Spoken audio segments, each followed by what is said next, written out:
I just want to give you a little heads up Do on it. you know That's all.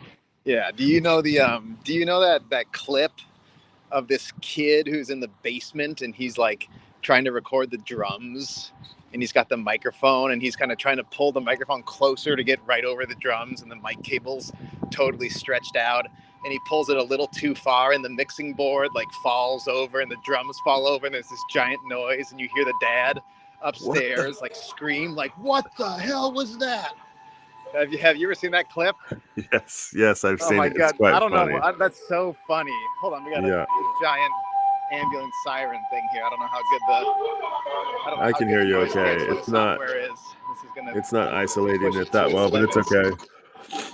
But that's kind of what I imagine Restream being. It's the digital version, but you've got just like this plugged into that, routed over here to this, through the internet, back to YouTube and around in here. And it's amazing that it works. Hey, Vaj is here. Vaj, can you confirm if you got an email from me yesterday? Can you confirm? I sent you an email yesterday. I sent you one a little while ago, and I don't know if you got that one either. But Vaj is in the house.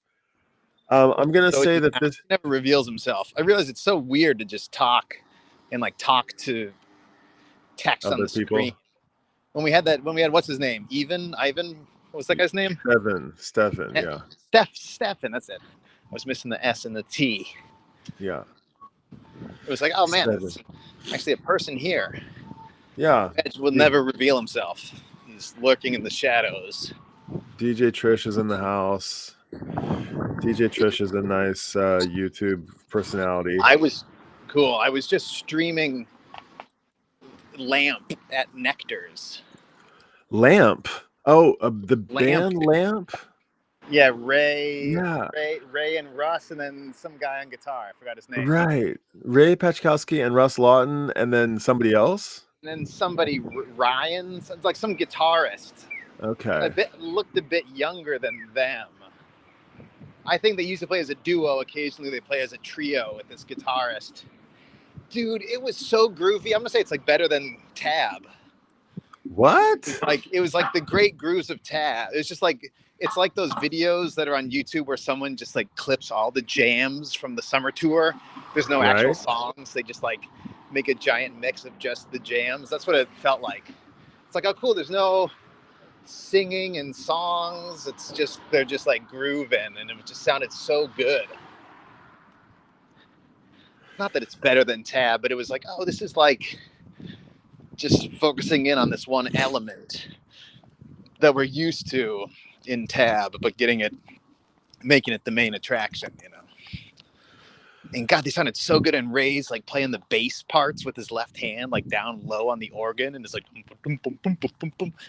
And you're like, that's as crazy like limb interdependence as anything that Phish does on the drums. He's got the bass going on the left hand, and then he's rocking on the clav or the organ with the right hand.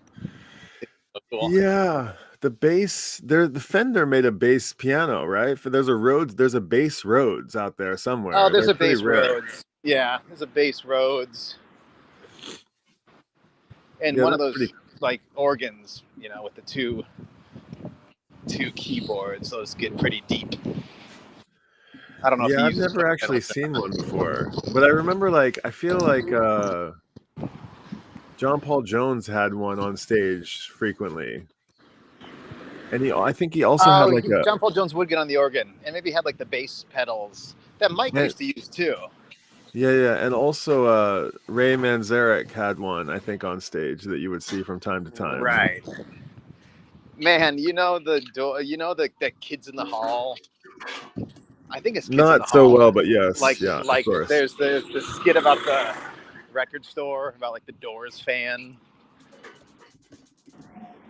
There's an amazing. No, I don't know this one. Tell me about it. I think it's Kids in the Hall. It just popped up the other day.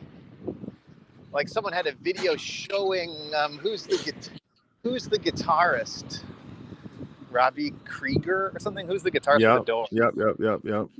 Like a video of him watching that sketch, because in the sketch this guy comes in and it's kind of like it's almost like it's like a precursor to High Fidelity. What happened? Just like where this guy comes in and he's asking for records, and the guy who works there is like, "Oh, the new Depeche Mode, yeah, it's over there, except it sucks." And he's like, "Oh, how about this record?" He's like, "Oh yeah, it's over there, you know, but it sucks." And he just like Right. says that everything sucks until the guy mentions like the Doors. He's like, "What? Are you a Doors fan?" And then Oh, they that's go into pretty this big, funny. thing about Doors fans being, not being made, but being born. You're not born. Oh, you got You it's in can't your become a Doors DNA. fan. You're born a Doors fan. And he starts to like introduce him to what he has to do in order to become, a true Doors fan. And he gives him, first you got to start with this record, and then go to this record. And he goes, "Look at the back and tell me who's playing the bass on this track." And he looks at the track list and he's like, "No bass." And he's like, "That's No. right, no bass." And they're like, "What? No bass?"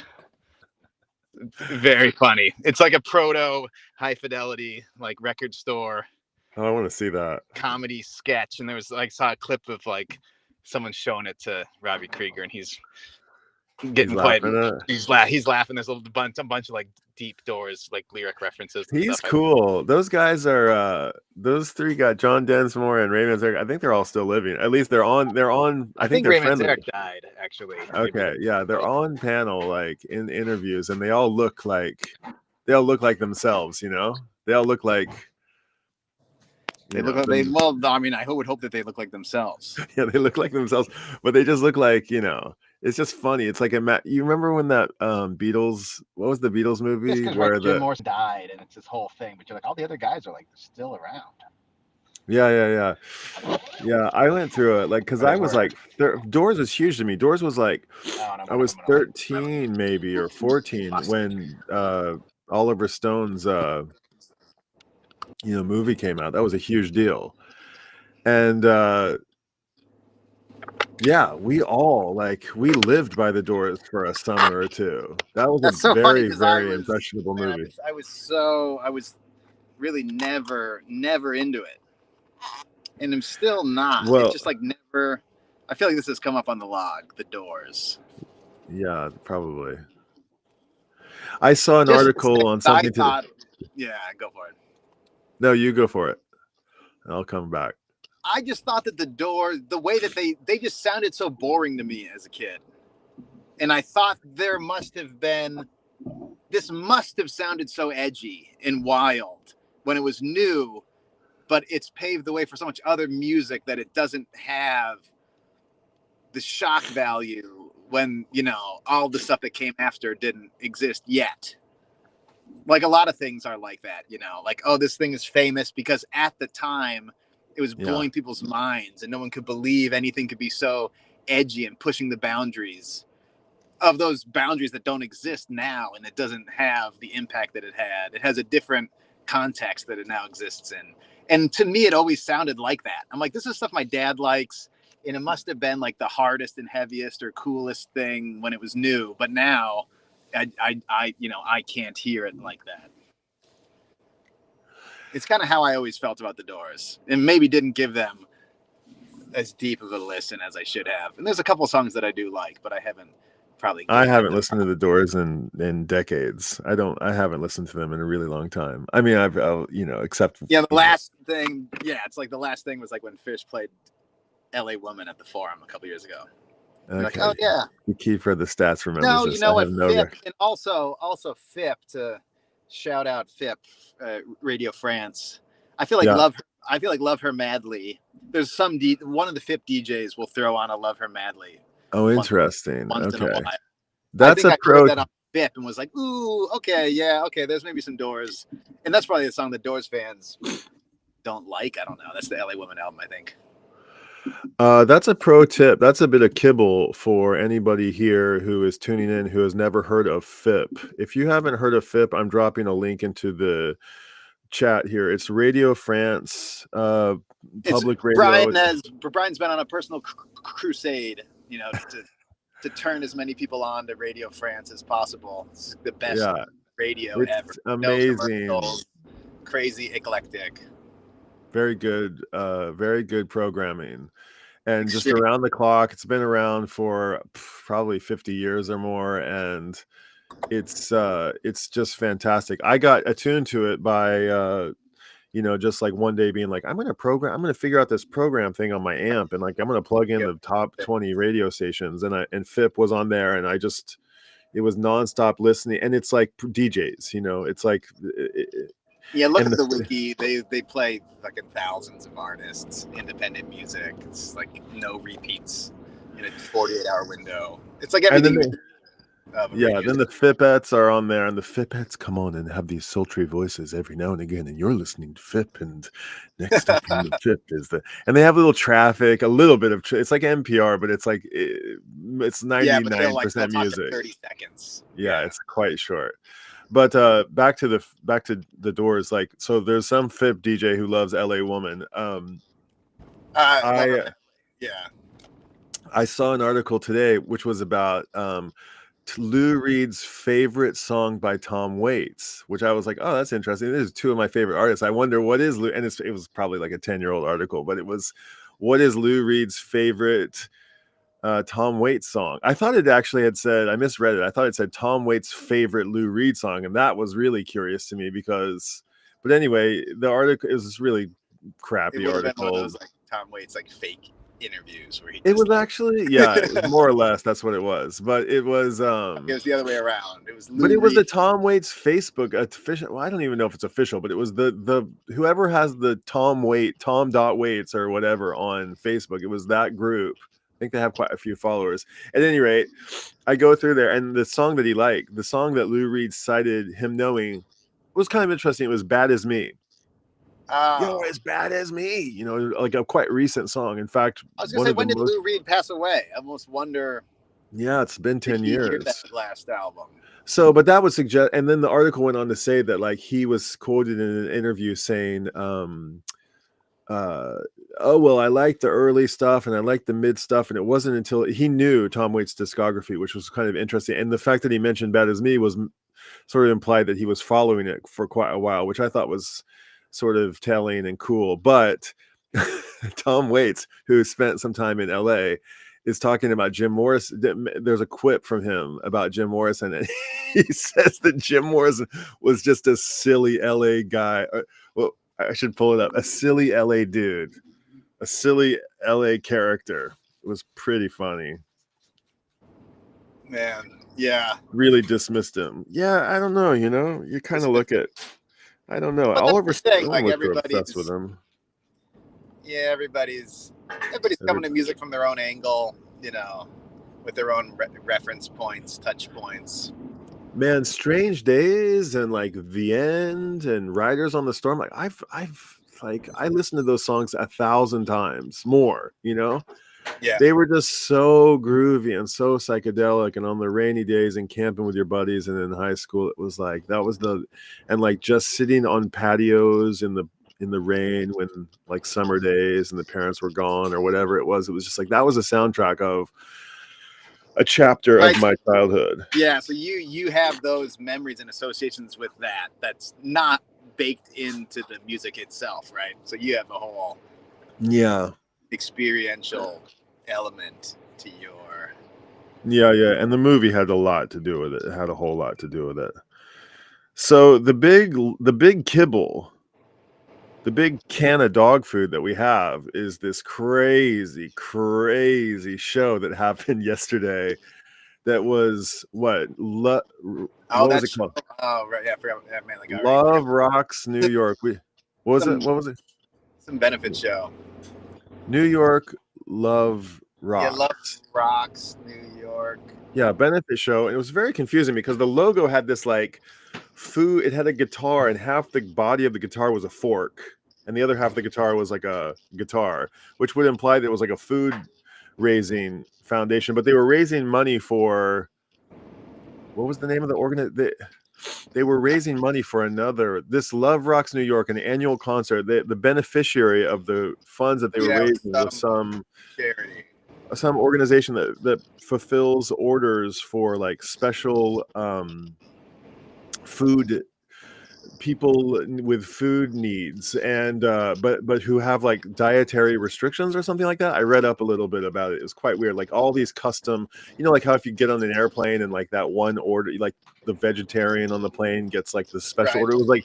It was sort of like a homeless shelter version of this. It was like for those who can't eat the same food that they're eating at the, I don't know what you call the food drive places, the soup kitchen places. It was special meals for those people, which sounds like an interesting cause. But then Steve Guttenberg, like, it's just the weirdest cast of characters, wasn't it? A bizarre, like, it was quite a strange bill, a very, very weird bill. Yeah, and Mavis Staples. I mean, there's tons of all kinds of. Beck showed up, or like Beck Mavis was on the Staples, bill. Beck, Trey, Cher, Frampton. Yeah, Frampton and Cher. Was Cher on the bill? Was she? She wasn't on the bill, was she? Yes, yeah, I'm pretty sure she was on the bill. Oh, she was on it. Okay. So here, I'll just pull this up, Michael. Just because I have it, it's just so. Okay, interesting. I didn't know. Yeah, no. I didn't really prepare anything, but there's just one little funny thing that I've got here. And there's something that's quite funny about. Whoa. There was a moment here. Come on. Window. So it was so crazy because did Trey have the top billing? Was he the top guy on the bill? Because he was at the bottom of the. He was at the bottom of the the playbill, actually. I didn't even know it was happening until like.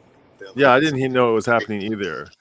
But he was at the bottom of the bill. But maybe that meant that he was the headliner or something like that. But obviously, he's got a fair amount of pull in New York. But the fact that he's like not Cher and not Beck, it was a little bit weird for me. Or not. Who else was on the bill? Maybe Cher was kind of seemed like the headliner, like the climax sort of. Or Frampton, yeah. I don't know. I feel like she went longer than everybody else. Had she did 3 costume changes. Yeah, that was funny. She came out doing Mark Cohn's "Walking in Memphis," which I hadn't heard in ages. You commented on that in the thread. Yeah, it was totally like, oh man, I know this song. But cool. That's a cool cover to do. But it was also like, what's Cher doing? Like full blown like wig Elvis like costume.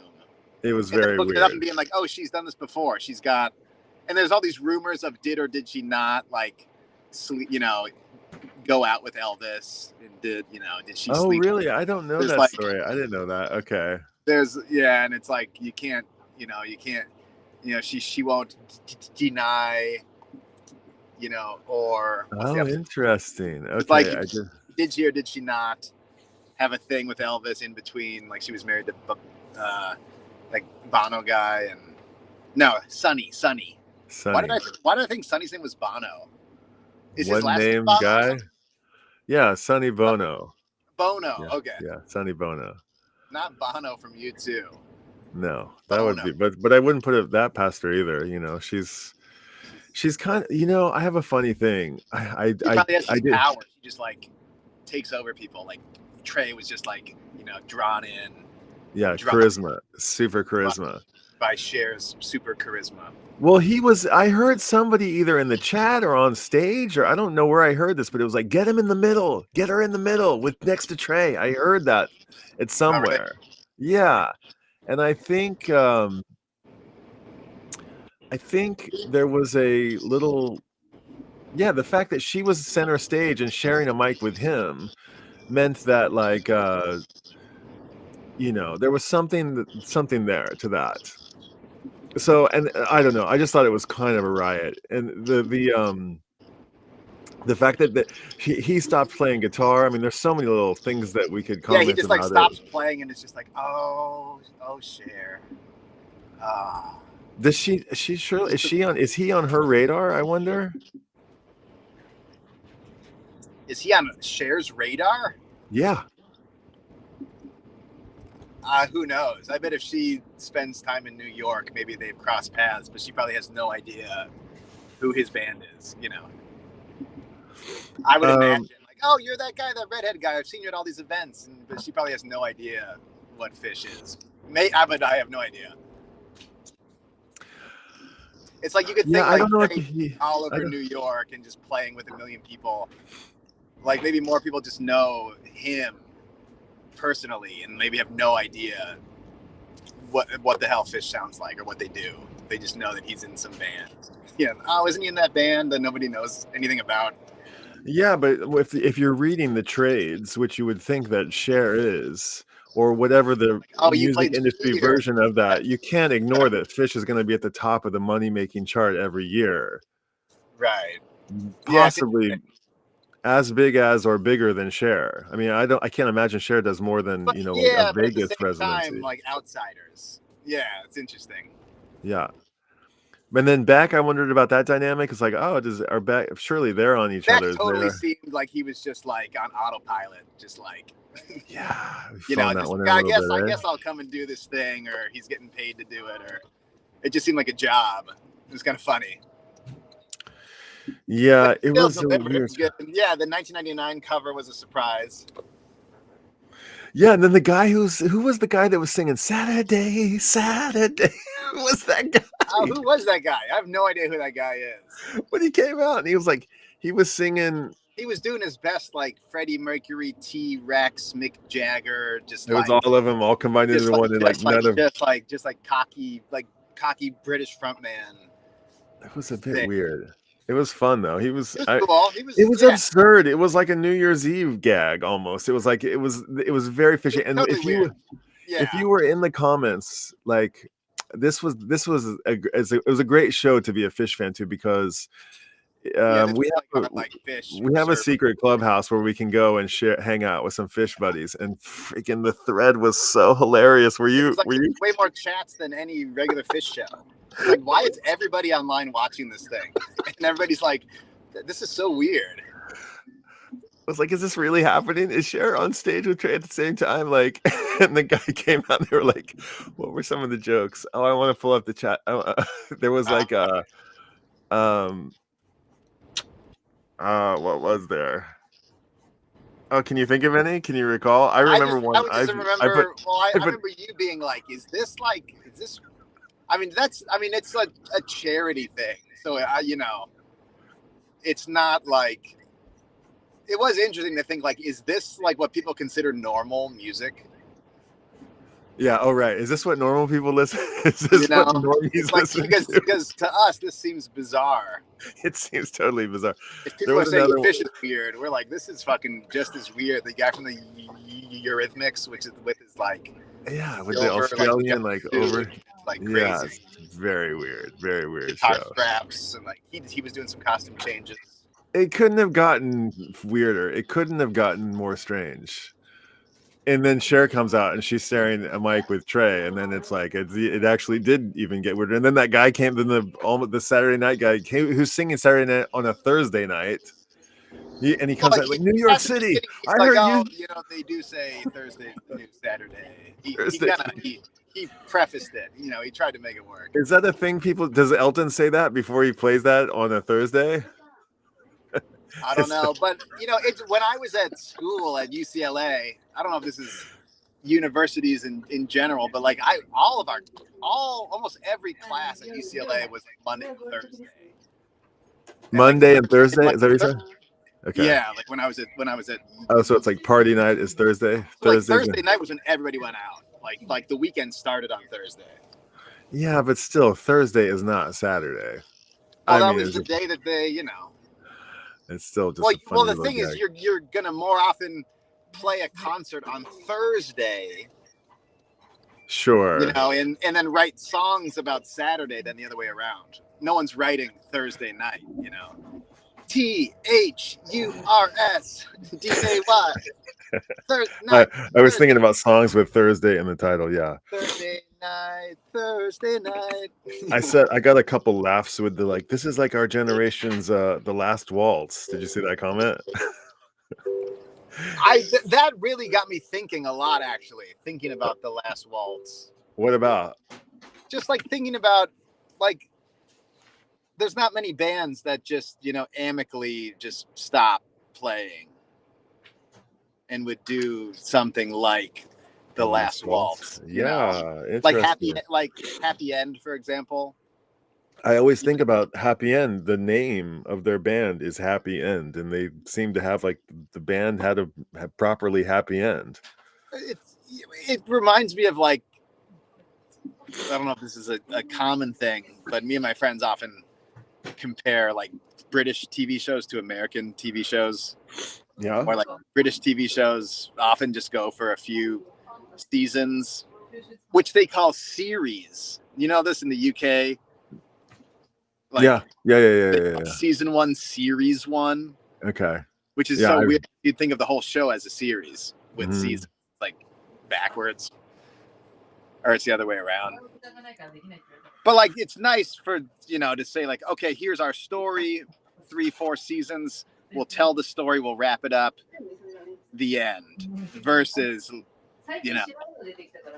Heroes or Lost, just these TV shows where they're like, well, it's so popular, we'll just keep making more episodes, and the story just goes way to left field, and it's just like, they're like, we just have to make the plot more and more spectacular to keep, doing crazy cliffhangers and getting people to watch and selling ads, and they're, it just goes on forever. But I think Robbie Robertson pulled kind of like a John Lennon, right? He was the one that wanted, like, the band would have gone on if it weren't for him, I think. Oh, even like after Jim Morrison died? No, I'm talking about the Last Waltz. I'm talking about Robbie Robertson, not Robbie Krieger. Robbie Robertson. Robbie, and I just thought. No, Robbie Robertson. I think he wanted to go do his own thing, right? Is that the story? I don't know enough about it, even though I've listened to it a million times, seen the movie a couple times. Maybe some of the guys didn't want to. I'm sure they didn't want to. I'm sure. I know that. Yeah, I'm sure that. I mean, even Phish, probably, in 2004, they didn't want, didn't want to see it go. Yeah, it just made me think like, man, yeah, in bands that'll just, come back for another reunion, or like. Yeah, Kiss. John Kiss, who was doing their final tour like 8 times, for like fucking, 20 years to just like milk every last penny out. Right. Yeah, that show was a riot, man. That thing was just hilarious. I can't. And then Trey did what? He did Everything's Right, and then they had that amazing guitarist Grace Bowers. Holy smokes, she was cool. It was weird because sometimes she sounded so good, and then other times, she was underwhelming. I agree. Like she came out and she did Frampton and Trey, that three-way jam thing was really cool. Did you notice how like Gently Weeps? Yeah, I felt like Frampton was playing his I thought, why didn't they play Do You Feel Like We Do? I thought that was, I saw the vocoder tube on his microphone. Did they play that before Trey arrived? I didn't watch. I was thinking they were going to close the show with that. They should have closed the show with that. What did they end up closing? Oh, it was Trey led it was a Good Times Bad Times. Yeah, Zeppelin. It was Good Times Bad Times. It was Good Times Bad Times. That was another sort of like inside joke. I was like, oh, it's a Good Times Bad Times. But when they had that 3 little guitar thing going on, and that Grace Bowers girl, she shredded that solo. That solo was very good, right? And she had a real crunchy tone and real crazy really style of playing.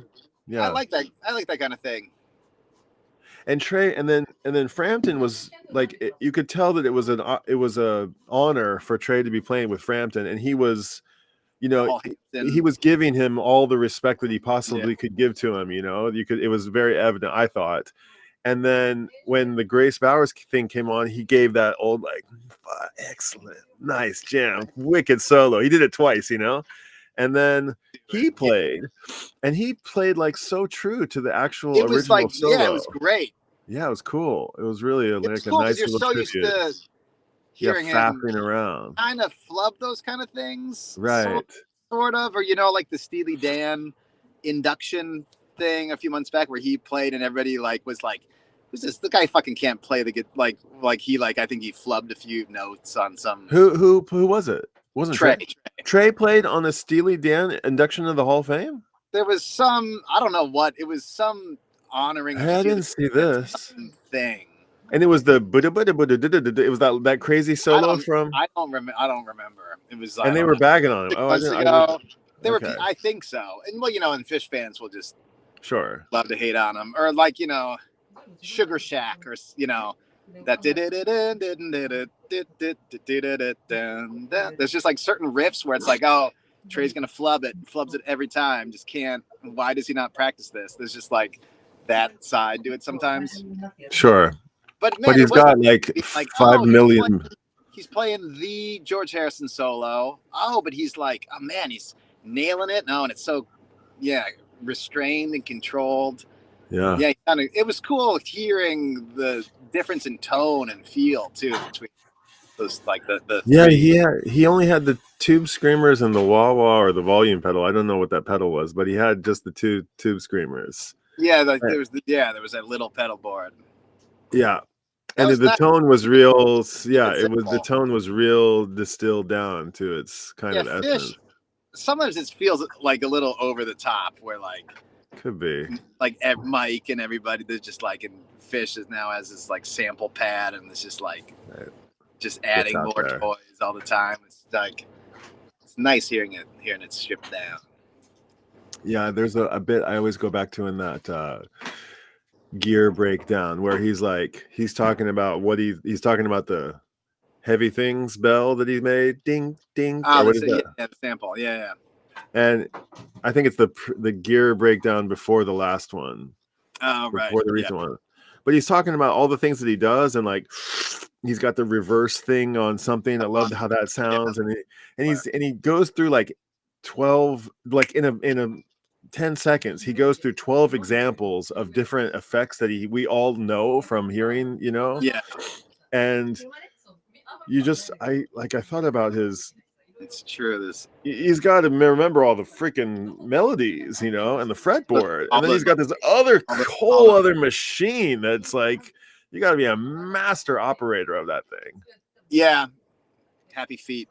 Not to mention the like hand signals and the secret language and all, like it's a giant like aircraft they're flying, huge aircraft they're flying.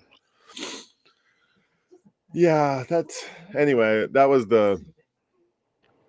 was the bit of kibble that I wanted to get up and talk about, was that show. It was just kind of a riot. I had you got any other kibble? I had something. Fuck, what was it? I had a little Scooby snack. Man, What's your Here's my thing that I'm dealing with today. I'm working on 2 projects at the same time, and 2 video projects at the same time. And man, I went to something last night. Oh, you'll appreciate this. So do you know Drive Through? Do you know Drive THRU DriveThru.jp? The guy named Shingo Jimbo. Do you know this guy? You've seen these like cars and coffees events that they have like on Guy and My. Anyway, there's this like classic car. Can you hear me okay, by the way? Yeah. Is there a lot of chatter in the back? Is it okay? It's not bad. But it's coming through. Okay. You get a little bit. There's probably that like voice isolation. Let me see if I can turn it on. I think Restream's got settings, or just like noise suppression. Try that. Is that any better? Yeah, it sounds good. I mean, it sounds good. Let me see. Even with a little background noise, it adds a little. Sorry. Okay. Anyway, it's getting a little loud over here, but anyway, we'll wrap it up here relatively soon. But this guy Jimbo, he's got an old school BMW, like a 1980 320 thing, and he converted the thing. He took the engine out himself and converted it to an electric car, and it's like a DIY project that he's been doing for the last few years. His dad had he grew up with his dad had a nice old Porsche, and he's in the car world, and he's got this garage that he has access to, and you've probably seen it before. He's working with the Lixel, the architecture interior Lixel. They make this, I think, if I have it right, they make this like trailer, like this Airstream kind of trailer thing, and it's called the Roomette. And it's big, and you can stand up in it, but you can pull it. It's real lightweight, and you can pull it with like a little tiny Mini Cooper or something like this. And they've outfitted these things with like they turned it into like coffee shops and ice cream pop-ups, and they're like in the food court. And if you went to like Midori So, you know, The there's one in Aoyama. oh yeah, there's one in there that they had parked for a while that was like, it was like an Airbnb. You could go and stay there. There was like a bedroom inside. And they've done, it's his whole, one of his like side projects. They're going really for it. One of their side projects is like I can't concentrate. Turned it into like a listening room. They turned one of these trailers into like, they put a really hi-fi system. Although and they had a pop-up last night at T site. So I go there, and it's part of this bigger pop-up event, and they've got a race car there, and they've got the trailer there, and there's like 2 or 3 car things and a fashion thing. And it was mainly a car thing, but because it was like music related, and I wanted to check out this music thing, and I had been telling him, go invite me to the next thing. I went there, and I'm going around with a selfie stick and the GoPro, and man, this keeps happening. But I pushed record, thinking I'd started recording, and I hadn't.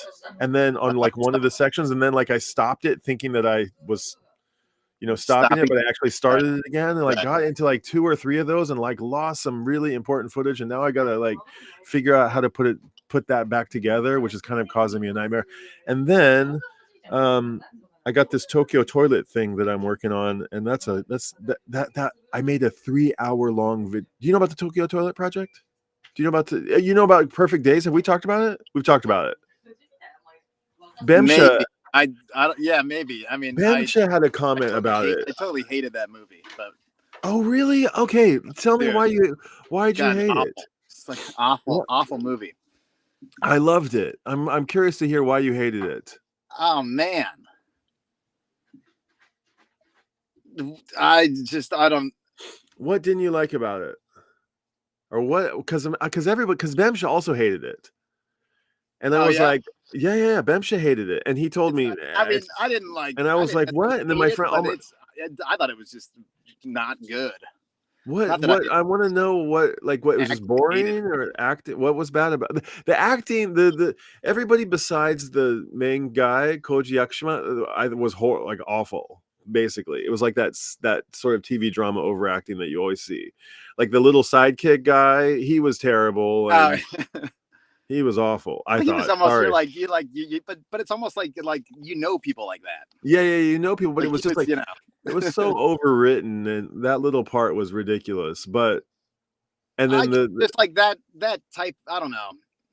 I don't know what he's appreciating, the little moments in between things or something is the big. I read something about it. Amazing. Is that the big takeaway about like even the toilet cleaner has these little.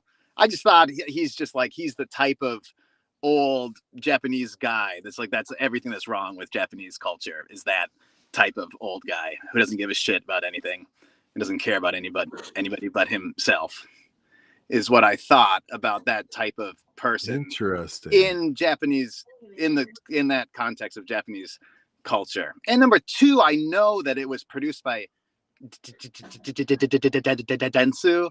Like Dentsu made that movie for Shibuya just to promote the toilets, and that is just like I just don't like turn that. Off. Okay. It's like this. Okay, this movie's just to get. It's made by Dentsu, which is a evil corporation. Brian, I do not necessarily share the views of all the voices on panel on this stream. I'm not saying I do or I don't. But I had a girl. One of my exes worked at Dentsu. They're just like evil marketing, and non-marketing advertising. I have a bunch of friends who work at Dentsu, so.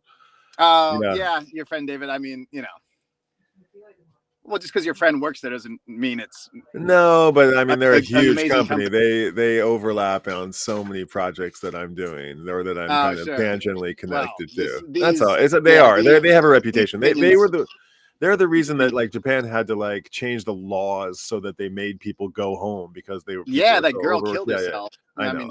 They have their reputation precedes themselves. So, these opinions are mine. No. They're not necessarily those of the dog log. Yeah, exactly. But anyway, yeah. it's just the whole thing is just to get tourists to come and look at the toilets. It's just like I just thought See, the I movie was saw it bad. I totally thought the movie was differently. I thought it was bad, and I just like that guy is like, what's wrong with Japan? The actor, Just the like that. character, Well, he's a great actor. Just no, right? but that type of person. That type of person, I'm just want to get this right. That type of person is a stereotype. Is that what you're saying? That type of person is. I guess, yeah, I suppose not that type of person, but yeah, I don't know. I mean, you don't want to stereotype. See what I thought of. I thought And a there's couple not of things enough about. backstory to know what really Well, happened there is a backstory. with the ex-wife and all that, you know. Okay, Right? Is that his daughter or it's his granddaughter who runs his away and comes and niece, stays with his him? His niece. niece. Yeah. So is that his sister who comes over in the fancy Yes. car? Yes. Yeah. And the backstory that you don't know that wasn't published anywhere or wasn't explained in the movie that Wim Wenders later put out was that the guy left a high society position at some shot show at some giant corporation that was killing him and wanted to like unplug from his over the top life and wanted a simpler life and something that he was more familiar to him that when he may have been like growing up in the countryside of Japan. And so he just ejected, ripcorded out of this, Shinjuku salaryman life or whatever. And Yeah. this is what he can. And then his sister comes over and she's like, really? Is this what you want? Is this what you want your life to be? Like cleaning toilets and, listening to like reading paperback books in your crappy apartment? And he's like, yeah, actually that is what I want. That is Right. what I want. And then the other thing is that yes, it was a commercial, or it was Dentsu was involved in it, but the other backstory on that is from the rumor that I heard was that or I don't know if it's a rumor so much as it is like just not not common knowledge, but it's just like it's been pointed out that it started out as a promotional piece for the city Right. of Shibuya that Dentsu was in charge of, and there was so much there, and that the creative director of the project were like, we should build this into an actual feature film. And then it evolved into this movie, and it didn't start out that way, and that's why Dentsu is attached to the project.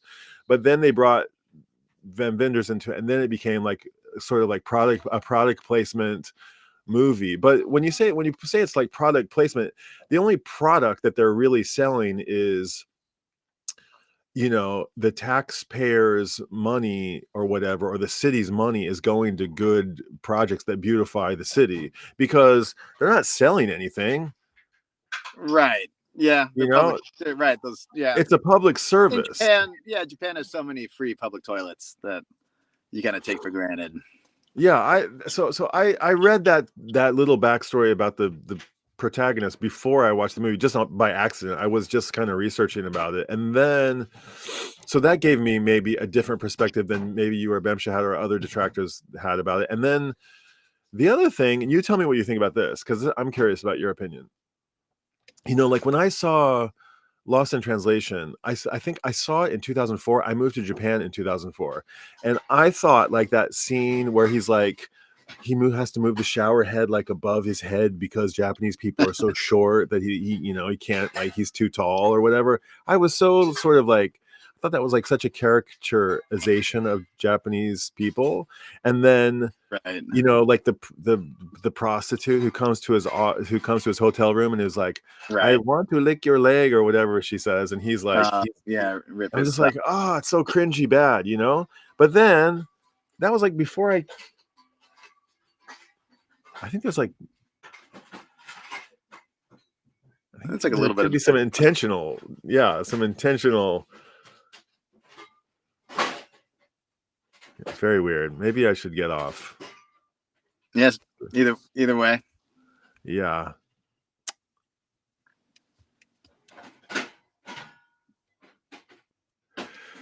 Yeah, maybe that's the move. Yeah, sorry to cut the log short here. I really wanted to get into it a little bit further, but I think That's all good. Yeah. Yeah, this is crazy. Okay, well, yeah, this is what happens when you don't have a proper Yeah, this is why you're streaming in the car and I'm streaming in the living room, and I'm why streaming in the car because I'm too lazy to like. I know, but sometimes I have to be- stream in the car for this very reason. Oh. We live in this tiny little world, and this is the reality of it. But to be continued, I want to come back to this thing, and let's see if we can pick up where we left off, because I want to, like, the Lost in Translation and is to Japan whatever Perfect Days is to Japan. I want to let's pick that up on the next log. What do you say? Interesting. Sounds good. Yeah, I've also got a few album recommendations. Okay, I will have those coming as well for next time. There's a bunch of got some good new records out there. Nice. All right. Well, I'm gonna all right, dude. Sorry about that. Yeah, I'll have to catch you on the next log, dude. Party on. Log rolls. See you, dude. The log